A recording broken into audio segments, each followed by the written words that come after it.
Engineer wisdom Edem Gomashi. Ye can one more woman de pa ewo efoma gudi ayetu anaso ye mining consultant and policy analyst. Na ene watwetwe nkomo pa extensively na ensemo hodo a waka no o pa kire se yanhwa anamo wa ene NDC aban watuo na ne titiri watu na ne asi amanyokuo bi maso ya wo kire se wonom ena esefoma gudi ama yemfudi atosode ene ye noba ye ese no a ne senti o tata MPP fo no enya ade asi nyagopon ede NDC fo bone be che wo mo kora firi se ebere ya His Excellency John Dramani Mahama obonto ampo se Ghana fo ntire no ye nto abama no o hye bompo ka se mpo kura galamsey fo anase wo mo makotu fo magudie a na omuwo approach fo akachi nyina na ye to abama no oba obeyi wo mo nyina na ebi no busa se wo hye ebo se mpo mo mafom kura obeyi wo mo de ya adenti ne o chi bia koka ho ye omo ye MPP fo na engineer wisdom okoso akire mu se ne wo hwe bra NDC ba ban mu baabi ana turbity level anase ensure na asai e wo Ghana ha baabi ana etie no na wo de toto baabi en aka koduro no a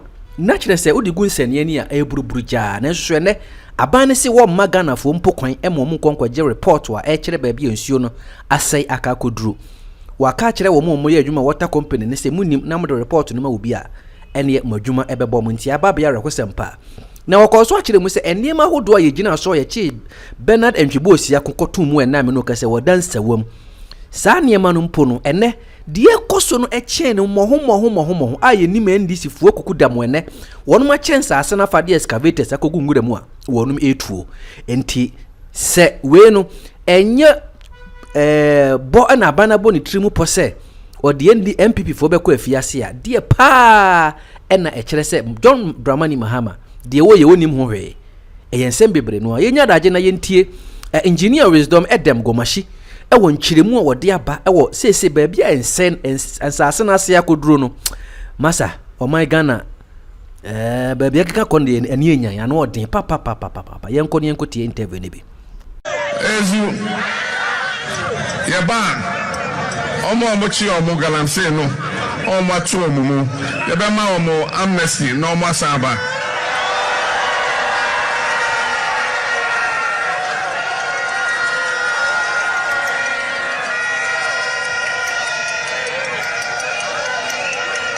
ezu lojidi se emrebia omo fomye omo enu omo ho enti yebe yi omo na yama omo another chance. I can confirm to you that you are going to see a fight that has never been witnessed in this country. President Mahama is going to lead a very ruthless and relentless campaign against galamsey. He has not minced words at all. We had a brief cabinet meeting earlier today, and the president was very clear. There was no ambiguity that he will be leading a war that we have never seen to deal with this canker, this existential threat, once and for all. Engineer Wisdom Edem Gomashi, a mining consultant and a policy analyst. Menino Eninkomo Emra. Fellow Patriot, Senior, good morning. Senior Pacho, morning. Pacho, we are Bokode. Me a dum na humo bro akrai me gidi se won so ohoye na nkopandom bia boko brabeni ye ni aba eye ho kani nkofo politics omu ye be motam no koto ye ne say she's okay, she's doing well na nkopandom boko the nyankopon.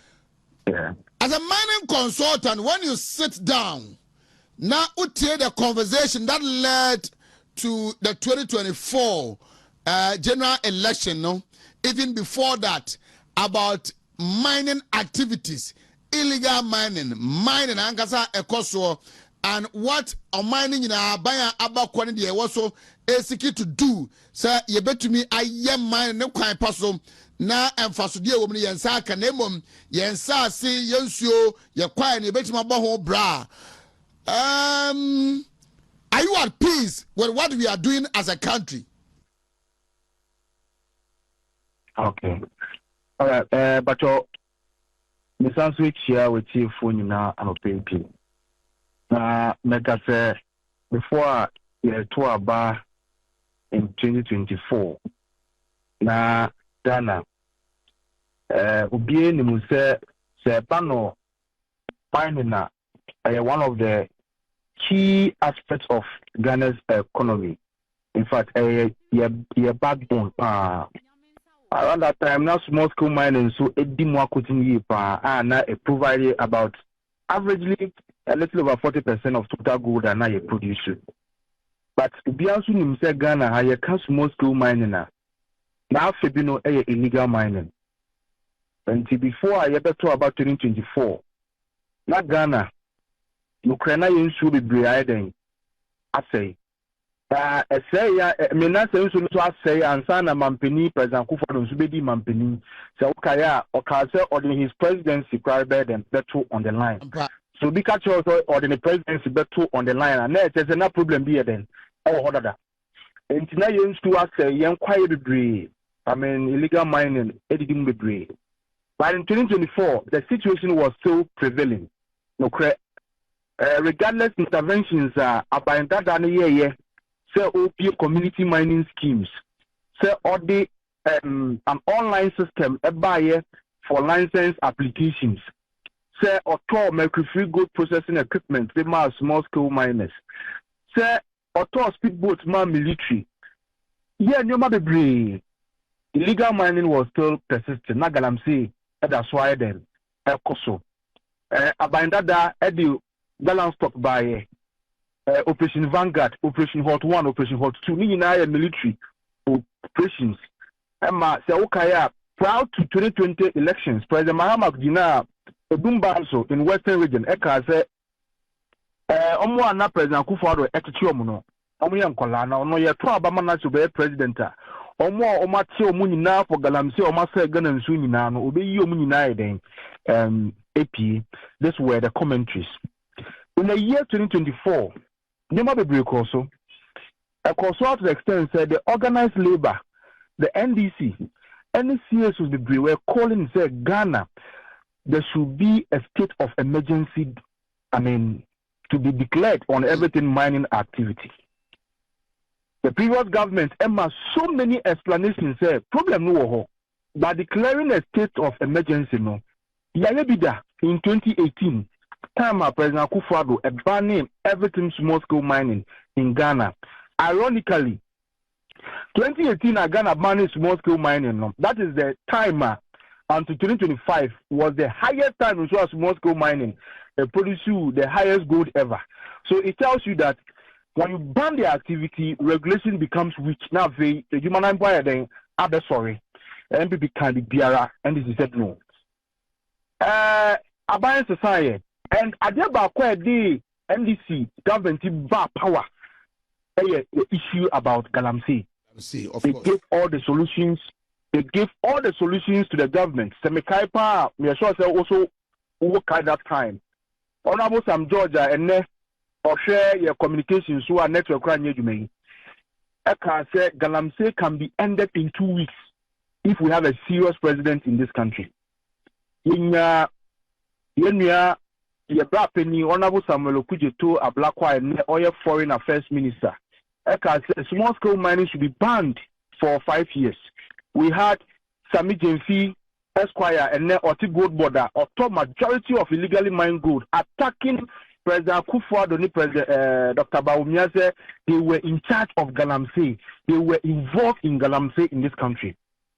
And Ghana 42 million at the NDC for say Munya Umbra. Na mumbe bua Ghana for na galamsey a aji Ghana nyina afano yenhwe na yemfa ho adwene. NDC aban by the first thing omuye is to set up gold board. Good initiative. Na gold board you know ka say enu mom na abema market for galamsey dwedie. Kanina ye ni market for galamsey dwedie. And the gold board abesiga ama target say ye hia sa gold duduwe ye to yempo ye hia sa gold duduwe to come. In a few weeks, if you have been in the media, what to say, Engineer Ken Ashigbe, or the president for the Ghana Chamber of Mines, and Ray Akrampo or Sansu Kasai, or say Ghana has failed the galamsey fight, and then holding DCs and MCs responsible. Now maybe honorable engineer can as you say na 2024 no na onim say na your DCs ne MCs we Ghana onim. Andra yemi abako senyo hosi, I'm sure you are aware. Yeah, senyo. 2024 obompa ye ekesi President Akufo-Addo say watna wama galamsey ase Ghana. Andra no so on news file. I mean on Saturday say galamsey the state actors have failed the state. CSIR, the report did by last 2 weeks said Ghana has to say now are even beyond treatable. Treatment plants have been closed down. We've had Daryl Bosu, the deputy director for Erocha Ghana. They were part of the people like a say LI 2462. Now, President Akufo-Addo they buy to guide mining in forest reserve no yen revoking and they revoking our LI no, but illegal mining has increased from 45 forest reserves to 50 forest reserves. These are records. These are facts. And then we know we can see galamsey koso even in police station. What should they see what was in Pohofia in the western region some few weeks ago? Galamsey koso police station. We call Obuasia airport galamsey koso. We call Adansi is it Asukwa Agenda 111 hospital like yes galamsey koso. And now me know can say good PA Jubilee House Krana President Mahama bet Mahama galamsey then akoso. That is the state of illegal mining currently in Ghana. And we ubisa galamsey and society.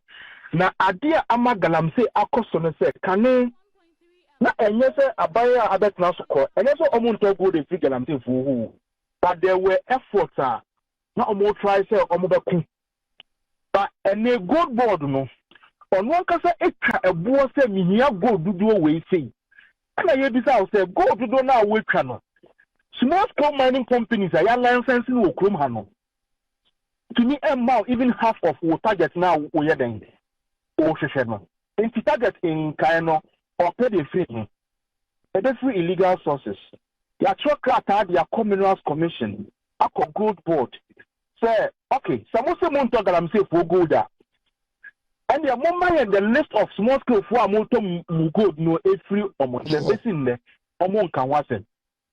So galamsey sisi ameno ukasi President Mahama oneni nipa odi galamsey fu ni mo Ghana sisi ara ono no in charge ono no in charge Ghana sisi ya economic policy na ejina gold so o hwe IMF report na e buy mbona ye bisa ye ho se nti ye ku ye ho etu gold yi ye say ye nsuo ye say ye kwaye na ye nya gold no na abanko ya so gold dealers na omo krom ha nyina Kumasi ne na bontin so nyina na kane omo ankasa e de omusika to gold etua tax exporting enye sika me sure say wunim say gold dealers there omo sika ana meboa abanfo for ibaye wa pass gold board act aye gold trading monopoly and na mini ukasi o ma mekra wona bi the gold kwa jawo sisi asa gold no. The gold board any once a man, say go and baby a shibiano illegal. Emra NDC buying a passing. Na can ne go dealers see the good ja no omunisika. And then would they would the monopoly they bet to sell Jenuswa to go the really or Mansi Council Kotomba was a waboka. Nansa bene womb. Yet even now or mine 133 billion said to good Ghana Sami Jenfi and I'm saying wa only demonstration were class and Yankupon kum Akufo-Addo because we see Bank of Ghana dying for and then you want to go the Google a bank for buy a time gold no a ton ye now Okoton gold here Sika 22 billion but you can't 22 billion Ghana cedis up. And yes, wow. So what chama Ghana 276. So what chama Ghana 276 constituencies are. Constituencies be $6 million. Now after move back, yes, good at Ghana. Yes. What check 22 billion, 1.7 billion dollars. 22 billion Ghana cedis. So what about dollars more? That is 1.7 billion dollars. As of the time our losses no cost now. So what time our constituency biya wo krum ha? Yebinya constituency biya $6 million. National Cathedral na Sami Jemfi eko jina ho say Christians wo Ghana ha ensem fata say yebinya Cathedral. Enti mampeni akufo de Ghana sika de akotu tukunu. Sika Sami Jemfi asin 1 year peno. E bet me sika Cathedral 7 times. You know what? Bank of Ghana dina Sami Jemfi ko jina ho eye demonstration say Yankopon enkum akufo because we see Bank of Ghana for no. Sika Sami Jemfi asin 1 year no. E bet me see Bank of Ghana be say infia. These are real figures. So we are for calculator part 2. These are real losses. And you decide and you say you be too good. Now I say you the best say you quiet. Now you see a sound too good. You say a sound so boka. Like how? How? Now say abeye is I am Pia to name atemudidie and the kika who say oni moshe. Oshe IMF reporter a buyer now. I see a choir and so I gonna book $1.7 billion no. And then I'm quite millions so. A quite back when say fees are good board for G. They toss me no. Omo gold no the mom no discount I'm an abroso. They toss me and gold down now Sami Jemfi air tono. Or what to gold Sami Jemfi say on what to gold no I'm an abro price are near international price so. Then I force you here. I say for books, bra. Now you should say go down to us and go down no. Say now what true say what no. Now auditors across checking. Why muna a good ewo abroad companies be and a to good no. This can be and I will mao because what you got to or mine good. Now one kasa what she said discount e the ama or more to good no. Yan fan say what for or mine good. What got my company do abroad? On my company no 1% discount. Yeah, yes, yeah. I say a kaba.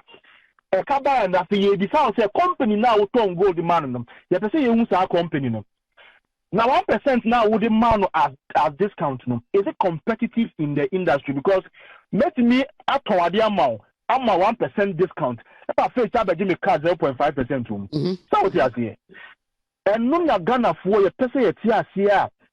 And nay abey and Sami Jemfi abaye ayampia to edi obia tem ubisa good board a car omabwa na aye atemudidie e wo kroma enti galamsey kono enko bebiara enya me na meka mpanifo amabobbo mudin akere wunyi na ye nkofo a e kaseti galamsey in the previous administration masanso aka omunsema omayeden omaka akere and dancing. I feel the product of galamsey nanka sounds why you sound quite no. You see, ya boka. Now, $1.7 billion can ya bonum. And any nan in a cow. A more for Cassiana, Yesika, and a sumasi gradient no, a diara. Okaya minority, the core parliament, the National Assembly, a National Assembly, Ubia or MPO. Parliament, and Ghana Boka, Sami Jemfi, Esquire, yes, your bra Parliament, Nabatinase. Now, yen the our questions. Now, yen for auditors, and for books, now, yen said, Yawo canon, a Yanokrana. Then they see majority, shoot it down. Numbers are Ghana for the mom, so Mufanya Ghana ye no. I say, almost the F wakata so. A prayer bar. Because of numbers are omuwonti na oma shifty MP before I them e dey atonje na se ko ni say ya nya MP before nko e na bebre o ko e kana aba no next budget a omu be kan no me chama minu wetua nti e nche bo say tax for e den e ba minu woni na ye be den ye be che na yetua nti gold board ho nsem no ye nsem a enye se obi wenyi na amanfo e dey ka ye e ka abeda Ghana so na godless for cry can say hey how say we beton on my gold now say we lose 17% of gold no Nisika. When I cross them. Omu advance an argument that yes, yaboka nenso so no kwan bi so no aboa ama economy no your foreign exchange and so sika no a stabilize kakra no. How will you respond to those arguments? Okay, so economy na ye year me ma me no mo kejetia dwomni ade omo na de kire so what you say. I mean me dina nka say economy no ayi na say enyi nanso Ghana ha open economy spa wo ko marketer on metro and the fuel price da hen and the petrol price da sen no kana ya ton in 2024 na ya ton is it 8 cities or 7 cities and na ASN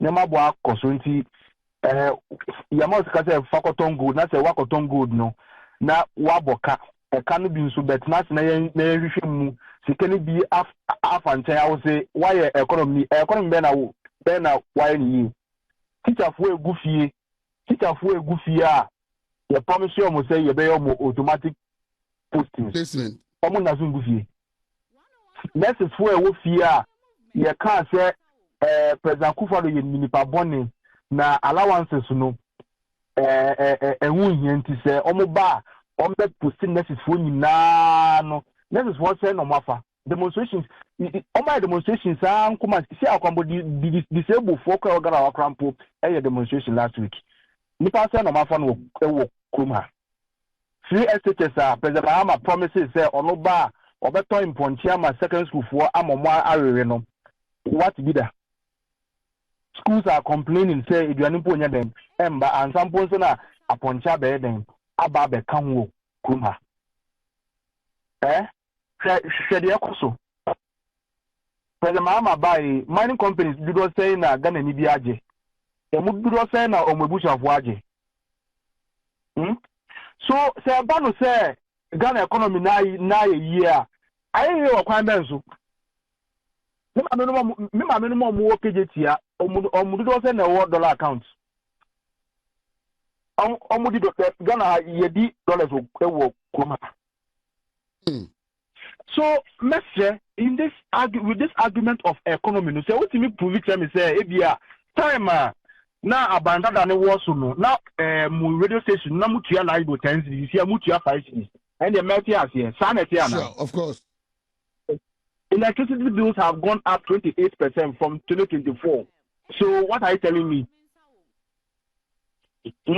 electricity bill now my share what is happening today our lands, our forests, our water bodies, destruction in there. Just say, we are seeing multiple or triple times what we saw before 2024, and then the approach the Tabamia yes and Oba and none of them for swa ebema illegal miners yedmen to us a cry ebe minimizing no any dia abai we yes no order to ho to say.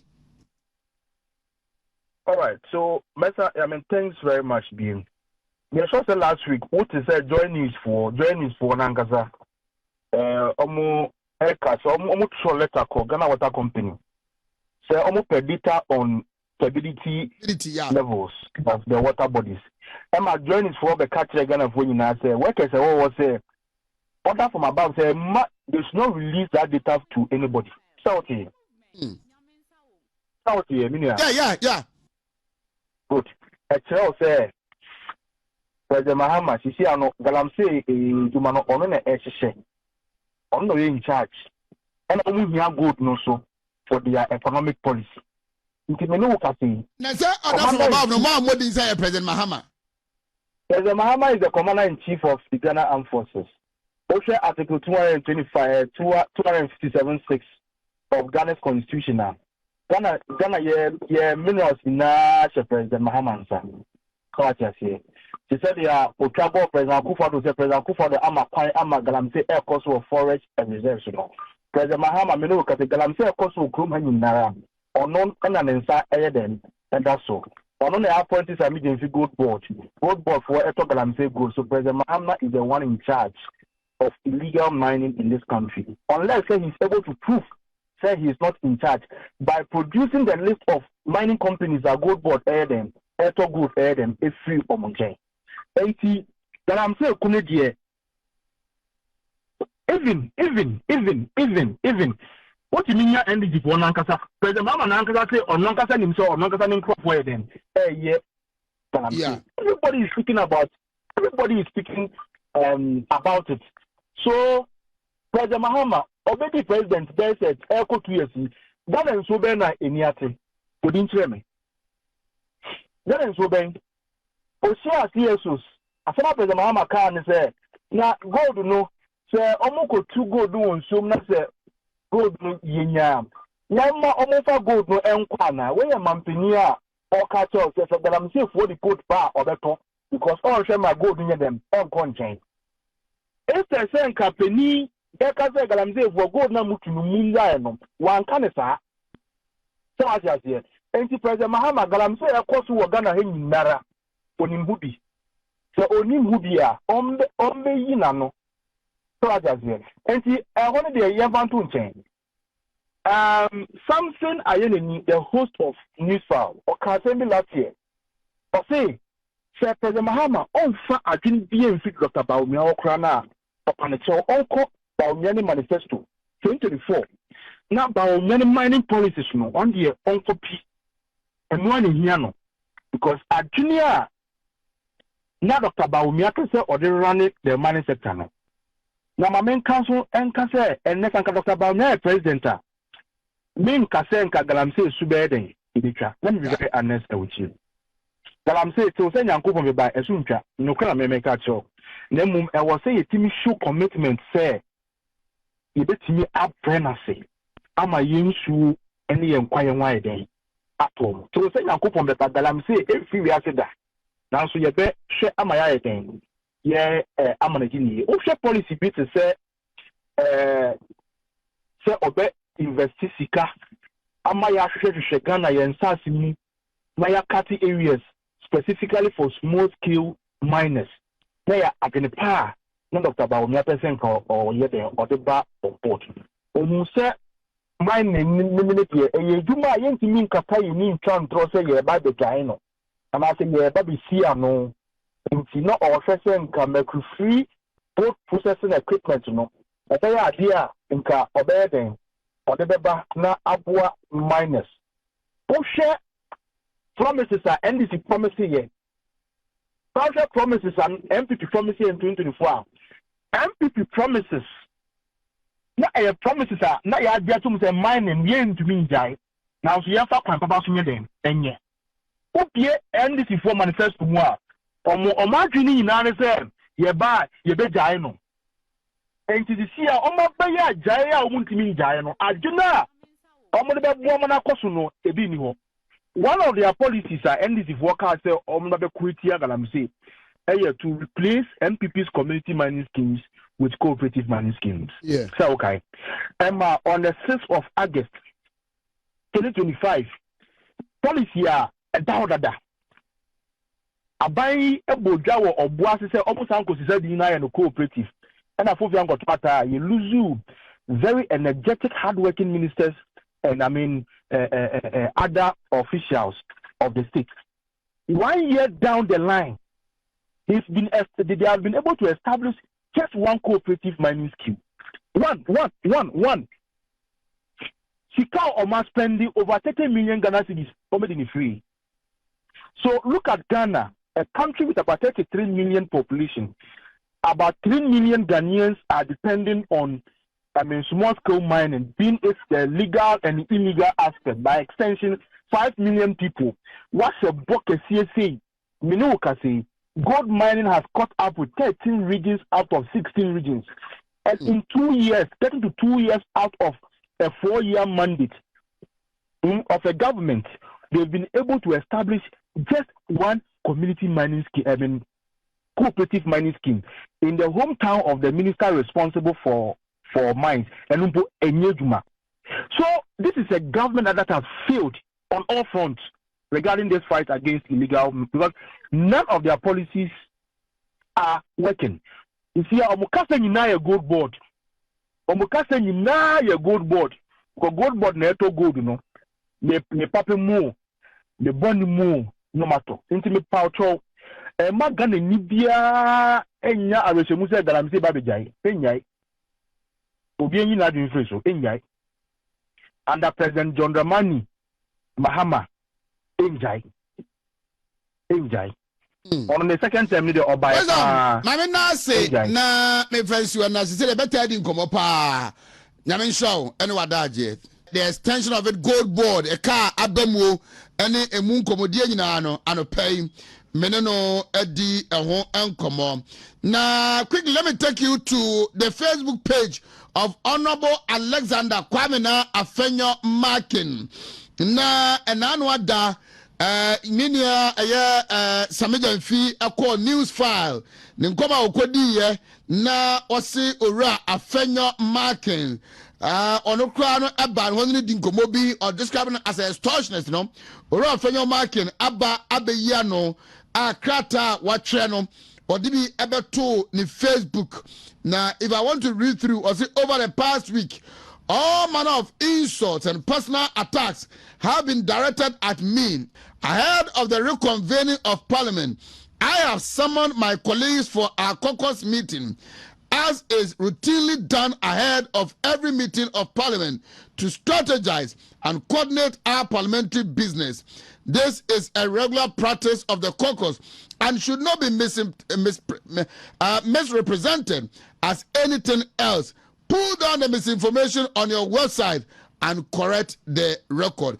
And to the Honorable Alexander Afenyo Markin Ekanyana said, my joy online for our publisher said he has been summoned by the minority caucus, but enyesa enetie bobakaya nano memenda mene Honorable Akwasi Kunadu etna hano ono atronum tuo ekan say Parliament has been recalled from their recess say omumra ne aninkom na ono mom de osusu say Parliament amfa enyina so bi ama anade ntia omofrem back but ono Akwasi Kunadu MP for Menshanoff no esusu say ministers bia mampani ebo omudi say omo free ministry bi enko ministry bi na afoforo bi so emeshem no omo vetting enti ana ya recall you but okwa ana obehunu ana Honorable Alexander Afenyo Markin eka say abrebia Parliament ebe reconvene no omo minority no omo hia edi omo nkomo ebusabusa omo ekwa mbefa so a omo go back to the plenary na say chamber ho no omo ebe ye omo adwuma saa kwan no ana omo tu saa na mo no ebiewo a anya de joy F my join online kase the NDC our gold board ne one Samijan Finsen enunti na minority ni mom asamon or no minority leader no they should correct that misrepresentation na omaye ewo omo website one